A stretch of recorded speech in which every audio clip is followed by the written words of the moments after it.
Bona tarda a totes i a tots. Benvinguts a la presentació de la programació de la Fira d'Idees i Llibres Radicals Literal, que es farà els dies 29, 30 i 31 de maig a l'Ateneu Harmonia, al lloc on estem ara mateix, i que avui presentem la programació. Aquesta programació està composada per més de 30 activitats de caire d'entrevista, 8 conferències i 2 activitats extra, una activitat infantil i, per altra banda, una activitat de sector professional en què ens trobarem diverses editorials i llibreries. La Literal començarà amb una conferència inaugural el divendres 29 sobre la temàtica de la memòria combatent a càrrec de l'exguerriller del MIL Jean-Marc Rolland i l'exiliat italià Rolando D'Alessandro. Aquesta conferència versarà sobre la memòria col·lectiva com a una arma de reivindicació dels canvis presents i de les lluites actuals i que venen des del fons del maig del 68 i que explicaran aquests ponents. Després continuarem amb un concert i seguirem el dissabte amb la inauguració de l'exposició, que es farà aquí al Josep Bota, i que ja tenim 50 estands confirmats, dels quals hi ha 38 editorials i 12 mitjans de comunicació. Durant tot el dia del dissabte farem 5 activitats de conferències en què es tractarà el dissabte al matí al sud d'Europa, la Unió Europea i l'euro, amb Joan Tafalla i Jaime Palà, una conferència sobre periodisme crític, l'alternativa als nous mèdia, que dirigirà Pere Rossinyol d'Alternatives Econòmiques i on parlaran Gemma García Fàbrega i Roger Palà, de directe i crític, respectivament. El mateix dissabte a la tarda farem una conferència sobre el transfeminisme i els moviments socials en què hi haurà Raquel Lucas Platero, Itziar Siga i la dirigirà June Fernández de la revista Pícara Magazine. A continuació seguirem una videoconferència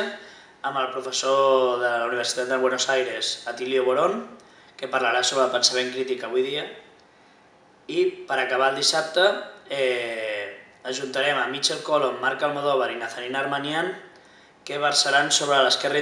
i l'imperialisme i la posició que es pren des d'Europa. Per últim, el diumenge tindrem 2 activitats de matí, que és la ciutat com a camp de batalla, on parlaran Stefano Portelli i José Mansilla i que dirigirà l'antropòleg de la Universitat de Barcelona, Manuel Delgado. Per últim, i com a última activitat de la fira, parlarem sobre el món editorial i la cultura lliure, reptes i problemàtiques, en una taula dirigida per Iñaki Vázquez, editor de Traficantes de Sueños, i on parlaran editors de l'editorial Polen Edicions i Manuel Rodríguez, també de l'editorial Traficantes de Sueños, que ve especialment des de Madrid a parlar sobre la qüestió de la cultura lliure. Durant tot el dia de la setmana, durant tot el dissabte i tot el diumenge, farem, com ja he dit abans, més de 40 entrevistes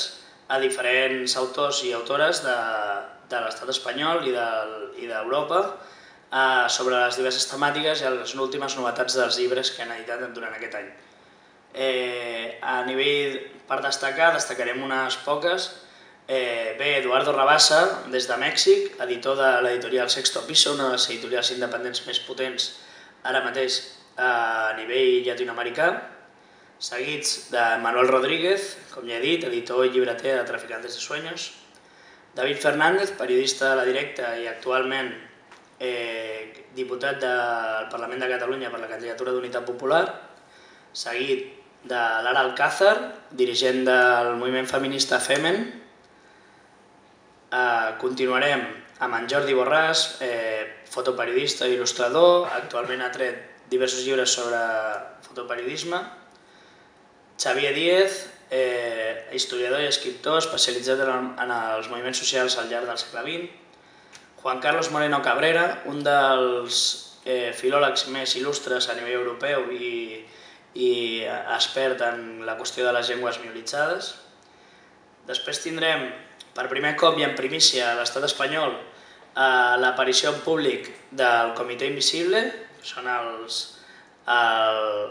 la gent coneguda per Tikkun, per la seva revista i per ser condemnats pels fets de Tarnac a França, que van generar un rebombori durant els primers anys del segle XXI. I després continuarem amb Rafa Burgos,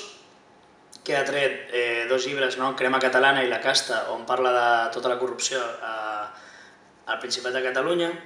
Seguirem amb Daniel Bernabé, escriptor madrileny, soulman, que ens introduirà a Gil Scott Heron i l'ànima de l'Amèrica Negra amb els últims llibres que s'estan publicant per l'editorial Hoja de Lata. I després seguirem amb un debat sobre decreixement i el nou diccionari sobre el decreixement amb Federico de María, un dels especialistes a nivell europeu sobre la qüestió de l'ecologisme i el decreixement. I per últim, per acabar la jornada, tindrem diverses activitats. Votar o decidir, una entrevista amb Antonio Pérez Collado, secretari general de la CGT del País Valencià. I per últim, parlarem sobre la història del moviment cooperatiu a Barcelona, de la mà de Marc Dalmau i els llibres que han escrit actualment l'Estat Invisible sobre les cooperatives obreres a Sants i al Poble Nou. Tot això, juntament amb diverses activitats, és a dir, arriben a un conjunt de 40, i per últim destacar el diumenge, que es faran 8 entrevistes més durant tot el matí, i finalment, a l'hora de partir de les 2, hi haurà lectures dramatitzades a càrrec de Laura Huerga, de l'editorial Raig Verd, editora i activista cultural, i després farem una lectura de textos i de poemes a partir dels llibres de Relatos Marranos i Ser Uomo, de les editorials Polen i Bellaterra, amb Helen Torres i Ayan Bermúdez. Destacar que durant el diumenge hi haurà una activitat infantil generada pels companys de Takatuka, una editorial de llibre infantil que treballa el tema amb continguts crítics i que es diran contes de Takatuka dins d'una maleta i que ho farà la Marieta Contacontes. Totes aquestes activitats són de caire gratuït, de caire obert, i la sala d'entrevistes estarà dinamitzada pels diferents mitjans de comunicació col·laboradors, Alternatives Econòmiques, Catalunya Plural, l'Andreuenc, Crític, Diagonal, La Directa, La Marea, l'Accent, l'Alternativa, la Llamborda, Pícara Magazine i Viento Sur. També participaran com a mitjà col·laborador la revista Mongòlia. I per últim dir que a l'espai d'exposició hi haurà, com ja he dit abans, més de 50 expositors, un espai de taverna que dinamitzarà el Barcelona Beer Festival i un espai de música negra que està dinamitzat pel Seilat Records amb 8 DJs que aniran amenitzant tota la jornada durant el dissabte i el diumenge. Per parlar d'això tenim aquí el Sergi Espinosa, que és el programador cultural de l'Ateneu Harmonia, que ens parlarà de la programació musical i de com hem combinat la literatura amb una programació de música negra i de diverses activitats musicals. Amb ell us deixo i després atendrem preguntes.